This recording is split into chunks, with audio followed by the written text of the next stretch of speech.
청취자 여러분, 혹시 겨울에 눈길에서 운전하시다가 차가 갑자기 빙판에 미끄러지면서 핑 돌 때, 그럴 때 우리의 가장 첫 번째 본능이 뭔지 아시나요? 아무래도 브레이크를 꽉 밟거나 핸들을 꽉 잡는 거 아닐까요? 맞아요. 무의식적으로 운전대를 진짜 막 핏대가 설 정도로 꽉 엉켜쥐게 되거든요. 이게 통제권을 내가 쥐고 있어야 살 수 있다는 그 인간의 아주 강력한 생존 본능인 거죠. 네, 완전히 공감합니다. 상황이 내 통제를 벗어났다는 공포감이 뇌를 지배해버리니까 어떻게든 내 힘으로 궤도를 이탈하지 않으려고 안간힘을 쓰게 되는 거죠. 그렇죠. 그런데 참 아이러니하게도 전문 운전 강사들의 조언은 우리의 그 본능하고 완전히 반대 방향을 가리키잖아요. 손에 힘을 확 풀고 억지로 통제하려는 욕심을 버린 채로 차가 미끄러지는 방향으로 핸들을 부드럽게 돌려야 한다고요. 그래야 비로소 타녀가 다시 그 접지력을 찾을 수 있으니까요. 네.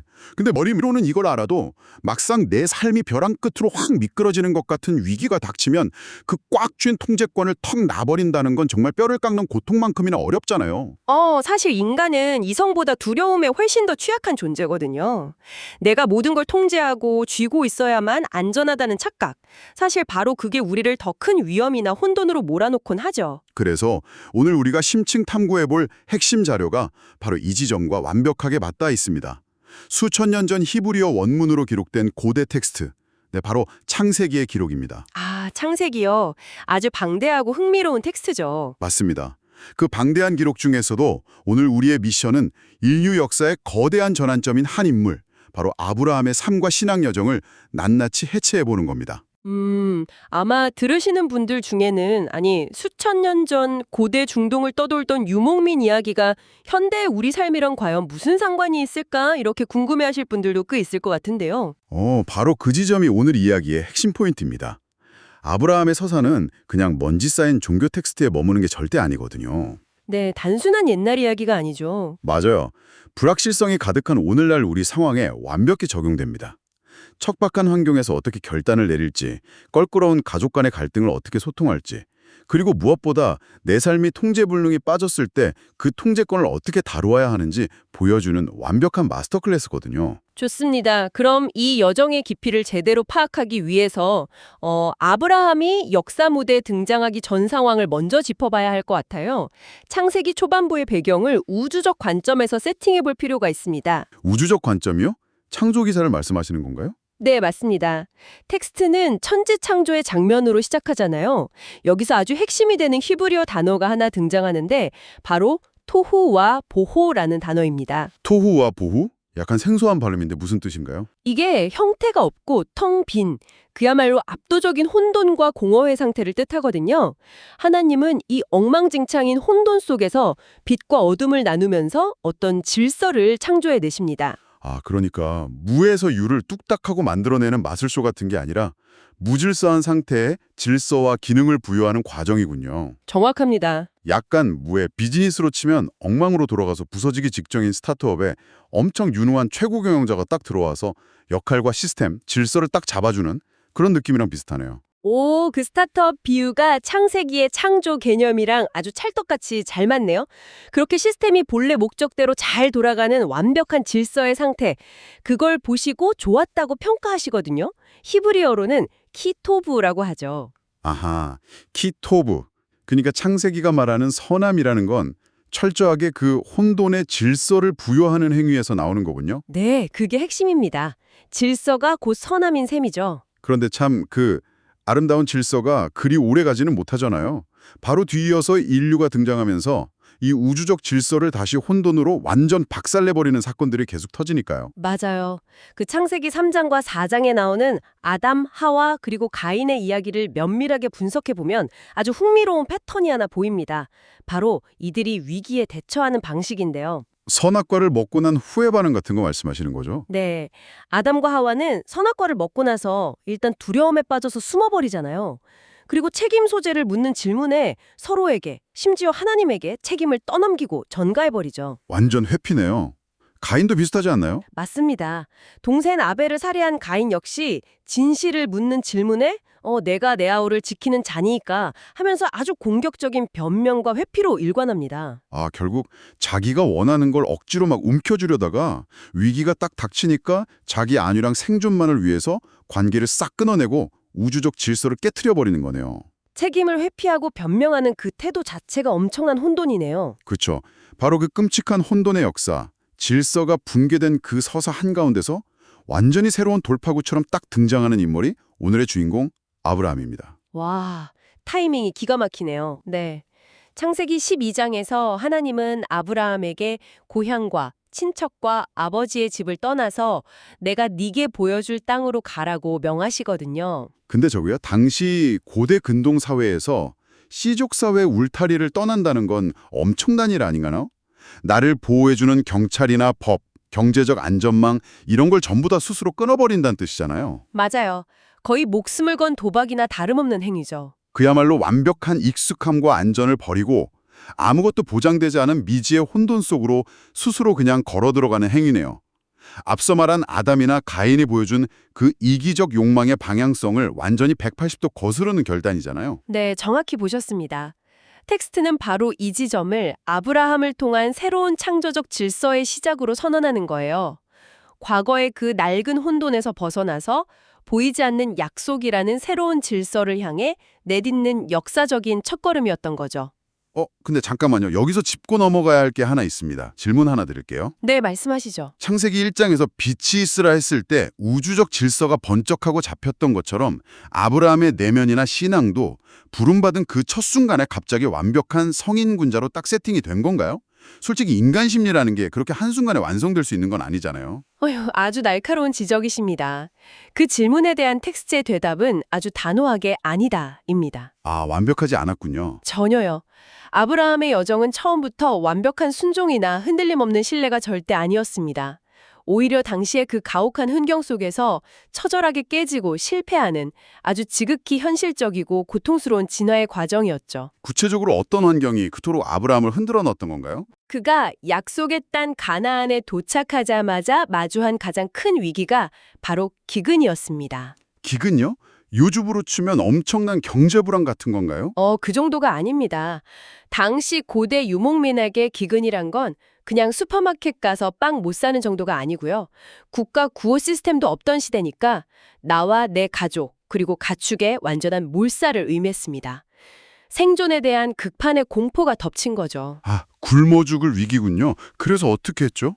결국 그는 당장 살기 위해서 당시 초강대국이자 식량에 퉁보했던 애국, 즉 이집트로 피신을 하게 됩니다. 아, 이집트. 그리고 거기서 우리가 아주 잘 아는 그 유명하고 좀 치명적인 오판이 등장하잖아요. 자기 아내 사례를 누이라고 속인 그 사건 말이에요. 네, 맞습니다. 아주 당혹스러운 장면이죠. 솔직히 현대 관점은 물론이고 어느 시대 관점으로 봐도 아내를 방패막이 삼아서 자기 목숨 하나 부지하려 한 건 너무 치사하고 비겁한 결정 아닌가요? 도대체 왜 이런 엄청난 무리수를 둔 겁니까? 이게 현대인들 눈에는 정말 비겁해 보이는데 당시 고대 근동의 사회적 상황을 알면 그의 심리가 완전히 이해가 됩니다. 아, 무슨 특별한 시대적 배경이 있나요? 네, 당시 이방인이 예쁜 아내를 데리고 남의 국경을 넘어가면 그 지역의 권력자가 남편을 그냥 죽여버리고 여자를 빼앗아가는 일이 실제로 아주 횡행하던 관습이었습니다. 헉, 진짜 야만의 시대네요. 그렇죠. 자기를 보호해줄 법적 테두리가 아예 없는 아브라함에게 애굽의 파라오라는 존재는 그야말로 저항할 수 없는 거대한 공포 그 자체였던 겁니다. 이 두려움 때문에 그는 훗날 창세기 20장에 가면 그랄 왕 아비멜렉 앞에서도 똑같은 거짓말을 또 한 번 반복하거든요. 아, 낯선 환경과 절대 권력자 앞에서 느끼는 원초적인 짐승 같은 공포였군요. 앞서 제가 오프닝에서 이야기했던 빙판길에서 차 미끄러질 때 핏대가 서도록 핸들 꽉 쥐는 초보 운전자 심리, 그거랑 완벽히 겹치네요. 네, 아주 절묘한 연결입니다. 하나님이 이끌어 주실 거라는 그 보이지 않는 우주적 질서를 신뢰하지 못하니까 결국 거짓말이라는 꽁수를 써서라도 내 힘으로 어떻게든 이 상황의 통제권을 쥐어보려고 발버둥친 거네요. 맞아요. 두려움이 앞서면 사람의 시야가 확 좁아지고 내가 쥐고 있는 수단, 즉 꼼수에만 집착하게 되니까요. 이 초기 사건들은 아브라함의 신앙이 당시 얼마나 미성숙한 단계였는지, 그 역시 생존을 위해 질서 대신 꼼수를 팩하던 평범한 인간이었음을 아주 적나라하게 보여주는 대목입니다. 와, 대단한 성인이 아니라 그냥 생존의 벼랑 끝에서 바들바들 떠는 촌부의 모습이었네요. 근데 놀라운 건 아브라함이 그 찌질했던 실패의 자리에 영원히 머물러 있지는 않았다는 거잖아요. 그렇습니다. 그 실패를 딛고 아브라함의 내면이 어떻게 성장해 가는지를 보여주는 아주 결정적인 장면이 창세기 13장에 등장합니다. 바로 그의 조카 롯과의 갈등 에피소드죠. 아, 롯과의 에피소드? 네. 이 사건을 보면 리더로서 아브라함이 보여주는 소통 방식과 전략, 그리고 그 내적 성장이 아주 디테일하게 드러납니다. 이 시점이 아마 롯이랑 같이 유목 생활하면서 가축이랑 재산이 엄청나게 불어났을 때잖아요. 부유해진 거면 축복이어야 하는데 이게 오히려 문제의 불씨가 된 거죠. 네, 아주 현실적인 인프라 문제였어요. 그들이 머물던 가나안 땅은 너무 좁았고 먹일 목초지와 우물은 한정되어 있었거든요. 좁은 땅에 재산이 너무 많아진 거군요. 게다가 텍스트를 자세히 보면 가나안 사람과 브리스 사람도 그 땅에 거주하고 있었다고 기록되어 있습니다. 즉, 적대적인 원주민들이 다 지켜보고 있는 가운데 아브라함의 목자들과 롯의 목자들 간의 물리적인 다툼, 이른바 사내 정치와 이권 다툼이 펑 하고 폭발해버린 겁니다. 골치 아프네요. 자, 여기서 비즈니스로 치면 최대 주주이자 최고 경영자인 아브라함의 진짜 리더십이 드러나야 할 타이밍인데요. 아브라함은 이 심각한 가족 간의 갈등이랑 자원 분배 문제를 도대체 어떻게 소통해서 해결합니까? 아브라함은 롯을 조용히 부릅니다. 그리고 이렇게 선언하죠. 우리는 친족이다. 내 목자와 내 목자가 서로 다투게 하지 말자. 내 앞에 온 땅이 있지 아니하냐? 네가 좌를 택하면 나는 우로 가고 네가 우를 택하면 나는 좌로 가겠다. 와, 먼저 선택하라고요? 네. 문제 해결의 최우선권을, 그것도 아무런 조건 없는 무조건적인 선택권을 주니어인 조카 롯에게 완전히 양보해버린 겁니다. 그러자 롯은 아주 눈치도 없이 물이 넉넉하고 비옥해 보이는 마치 에덴 동산이나 애굽처럼 화려한 요르단 들판을 덥석 물고 떠나버리잖아요. 제가 이 대목에서 약간 현대 비즈니스 관점으로 강하게 반론을 하나 제기해 볼게요. 네, 해보시죠. 시니어 파트너가 주니어 파트너한테 우리 회사 가장 알짜배기 핵심 자산을 네가 먼저 고르라고 다 넘겨준 셈인데 이게 과연 훌륭한 리더의 전략적인 소통이라고 할 수 있나요? 그냥 까놓고 말해서 너무 호구 같고 무능해 보이거든요. 하하, 그렇게 보일 수 있죠. 차라리 협상 테이블 쫙 열어서 7대 3이나 6대 4로 합리적으로 나누거나 리더 기득권을 행사해서 강제로 분할 통치하는 게 훨씬 낫지 않나요? 눈앞에 이익이나 손익계산서만 딱 놓고 보면 완벽한 호구의 무능한 리더가 맞습니다. 하지만 창세기 전체 서사 흐름에서 보면 이 장면은 아브라함의 내적 세계가 완전히 뒤집히는 거대한 전환점이에요. 내적 전환점이요? 어떤 의미로요? 앞서 우리가 창세기 초반 인물들 패턴 분석했었죠. 아담, 하와, 가인은 모두 자기 욕망과 생존을 위해 남의 것을 강제로 취하려는, 즉 테이킹하려는 태도로 일관했습니다. 아, 테이킹? 움켜주는 거요? 네, 아브람 자신도 애굽에선 자기 목숨을 움켜주려고 아내를 수단으로 썼잖아요. 그렇죠. 철저히 내가 통제권을 쥐고 내 이익을 극대화하려는 아주 이기적인 테이킹의 본능이었죠. 맞습니다. 그런데 지금 이 갈등의 순간을 보세요. 척박한 땅에서 생존의 핵심 자산인 물과 목초지를 바로 눈앞에 두고도 아브라함은 롯이 그 모든 좋은 걸 다 가져가게 그냥 놔둡니다. 와, 그러네요. 예전에 그 촌부가 아니네요. 눈앞에 보이는 물리적 풍요 대신에 보이지 않는 하나님의 약속이라는 그 우주적 질서에 자기 미래와 통제권을 완전히 맡겨버린 겁니다. 이게 바로 움켜쥐는 것에서 벗어난 이른바 레팅고, 즉 내려놓음의 리더십인 거죠. 통제하려는 그 불안감을 드디어 내려놓았다. 갈등 상황에서 진짜 진정한 리더는 눈앞의 파일을 더 차지하려고 막 아기다툼을 벌이는 사람이 아니라 상황에 대한 집착을 확 버리고 더 큰 비전을 신뢰하면서 기꺼이 내어줄 수 있는 여유를 가진 사람이란 뜻이군요. 정확합니다. 애굽에서 그 벌벌 떨던 아브라함이 비로소 자기 안의 공포를 이겨내는 방법을 제대로 체득한 거네요. 네, 그 과정을 거치면서 아브라함은 신앙의 연대기적 성숙이라는 아주 긴 터널을 묵묵히 지나가게 됩니다. 스스로 통제권을 쥐려고 막 발버둥치던 초기 모습에서 점차 그 통제권을 우주적 질서에 넘기는 법을 자기 몸에 체화해 나가는 거죠. 신앙이 점점 성숙해지는 거군요. 네. 그렇게 세월이 한참 흘러서 창세기 17장에 이르면 그의 정체성이 완전히 뒤바뀌는 아주 상징적인 사건이 하나 딱 등장합니다. 아, 그거 알아요. 이름이 바뀌는 사건이죠. 아브라함에서 아브라함, 즉 여러 민족의 아버지로 이름이 바뀌잖아요. 네, 맞습니다. 그리고 단지 이름만 바뀐 게 아니고요. 실제로 창세기 21장에 이르러서는 인간의 생물학적 한계로는 정말 절대 불가능해 보였던 약속의 아들 이삭을 드디어 얻게 됩니다. 와, 100세에 얻은 아들이죠. 아내 설아조차도 처음엔 자기가 임신한다는 말을 듣고 어이없어서 비웃었을 만큼 정말 기적 같은 현실화였잖아요. 네, 맞아요. 수십 년을 기다려온 이 가계의 완성, 내 눈앞에서 살아 숨쉬는 이 기적의 탄생은 아마 아브라함의 내면을 그 어떤 의심도 침투할 수 없는 아주 단단한 반석 위에 떡하니 올려놓았을 겁니다. 평생을 불확실성 속에서 텐트 치고 살던 유목민에게 비로소 내 손에 딱 잡히고 눈에 보이는 가장 완벽한 성취이자 보상이었겠네요. 그런데 말이죠. 바로 그 절정의 순간, 모든 게 완벽해진 것 같은 그 순간에 이어지는 창세기 22장에서 성경 역사상 가장 당혹스럽고 충격적인 명령이 떨어집니다. 올 게 왔군요. 네. 하나님이 아브라함에게 나타나서 이렇게 말씀하시죠. 내 사랑하는 독자 이삭을 데리고 모리아 땅으로 가서 내가 내게 일러준 한 산, 거기서 그를 번제로 드리라. 아니, 솔직히 이거 제정신입니까? 자기 모든 것이자 그 100세에 얻은 생명 같은 외아들을 짐승처럼 불태워가지고 제물로 바치라니요.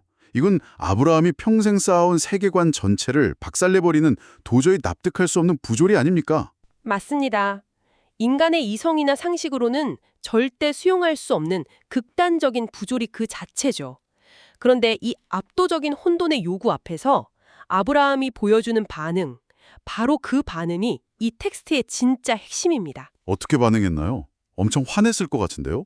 놀랍게도 그는 과거 기근을 피할 때 보여주었던 인간적인 두려움이나 애굽에서처럼 막 상황을 모면하려고 하는 어떤 꼼수도 전혀 부리지 않습니다. 변명도 안 하고요? 네, 변명도 반문도 심지어 하나님을 향해 원망하며 울부짖는 기도조차 텍스트엔 전혀 기록되어 있지 않아요. 와, 그럼 어떻게 행동하죠? 그저 다음날 아침 일찍 일어나 나귀의 안장을 지우고 묵묵히 산으로 향합니다. 와, 진짜 소름이 확 돋네요. 이거 아까 우리 초반에 이야기했던 창세기 1장의 천지창조기사랑 완벽하게 오버랩되는 장면 아닙니까? 오, 정확히 바로 그 지점입니다. 하나님이 빛이 있으라 하셨을 때 즉각적으로 빛이 딱 생겨나면서 무질서가 질서로 재편되었던 것처럼 말이죠. 네, 그 즉각적인 순종이요. 아브라함은 창조주의 명령 앞에서 자기 내면의 모든 혼돈, 인간적인 감정들을 싹 다 배제하고 즉각적으로 반응한 겁니다. 자기의 모든 통제권을 완전히 포기하고 창조의 질서에 완전히 순응하는 가장 최고 수준의 피조물 태도에 도달한 거죠. 어휴, 이 상황의 심리적 무게감을 우리 현실에 한번 대입해보면 정말 숨이 턱 막힙니다. 아까 제가 스타트업 비유를 썼잖아요.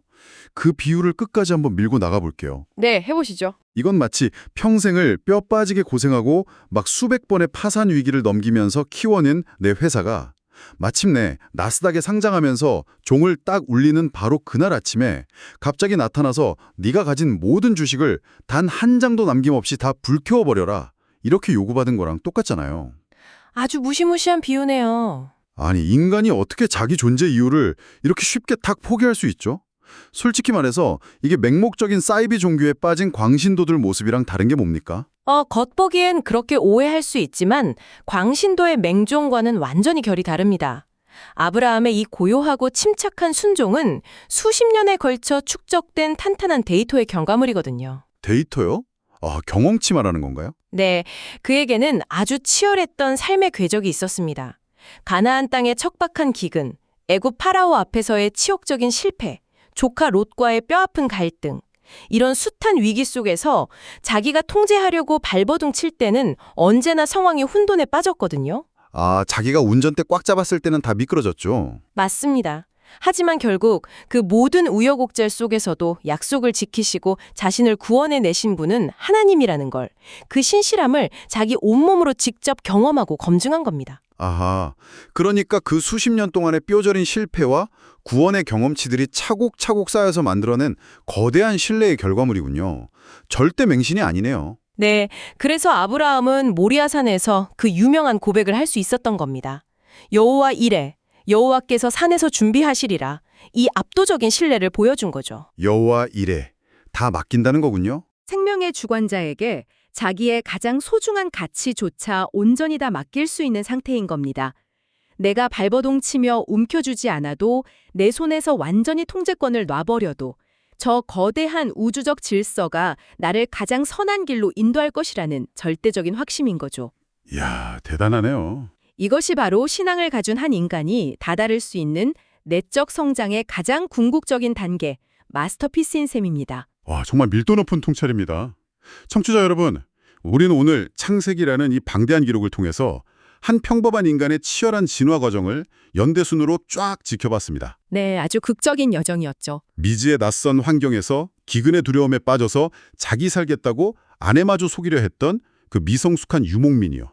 그가 숱한 갈등과 실패를 거치면서 기득권을 기꺼이 조카에게 양보하는 여유를 배우고 궁극에는 자신의 가장 소중한 전부를 내어놓으며 우주적 질서에 완벽하게 순응하는 신앙의 거인으로 변모하기까지의 과정 말입니다.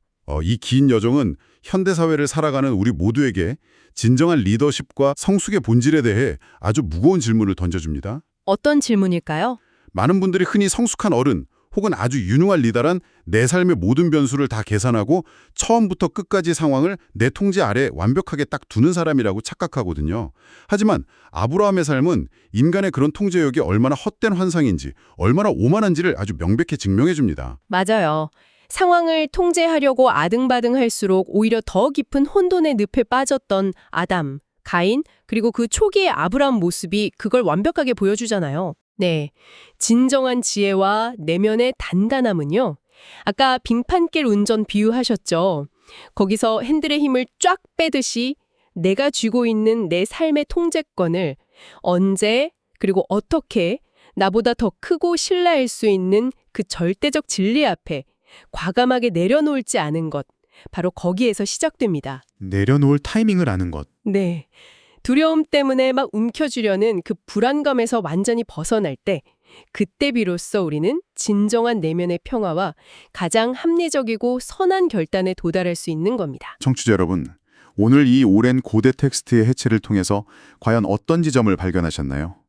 오늘 분석을 마무리하면서 여러분 각자가 일상 속에서 혼자 조용히 곱씹어 볼 만한 아주 도발적인 화두를 하나 던지고 싶습니다. 네, 아주 중요한 질문이 될 것 같네요. 창세기 초반에 아담과 가인은 자기가 원하는 권력과 생명을 강제로 취하려, 즉 테이킹하려고 하다가 비극적이고 텅 빈 혼돈을 맞이해버렸습니다. 반면에 아브라함은 롯에게 아주 좋은 땅을 그리고 하나님에게 자기 유일한 아들을 기꺼이 내어놓음, 즉 기빙함으로써 오히려 온전한 생명과 영원토록 기억되는 질서의 조상이 되었습니다. 완전히 상반된 결과죠. 그렇다면 오늘날 여러분의 삶을 한번 찬찬히 돌아보시죠. 여러분이 빙판길에서 미끄러지는 차의 핸들을 부여잡듯이 두려움과 불안감 때문에 너무 꽉 움켜쥐고 있어서 오히려 손가락 사이로 모래알처럼 점점 더 잃어가고만 있는 당신만의 이삭은 과연 무엇입니까? 아주 묵직한 질문입니다. 내가 어떻게든 살려보겠다고 통제하려 발버둥 칠수록 오히려 와르르 무너져 내리고 있는 그 관계, 아니면 그 프로젝트, 혹은 나의 얄팍한 자존심. 어쩌면 지금이 바로 잔뜩 들어간 손목에 힘을 쓱 빼고 그 통제권을 조용히 내려놓아야 할 가장 완벽한 타이밍일지도 모릅니다. 저희가 준비한 오늘의 깊은 이야기는 여기까지입니다. 다음 시간에 또 다른 흥미로운 텍스트와 인사이트로 찾아뵙겠습니다. 감사합니다.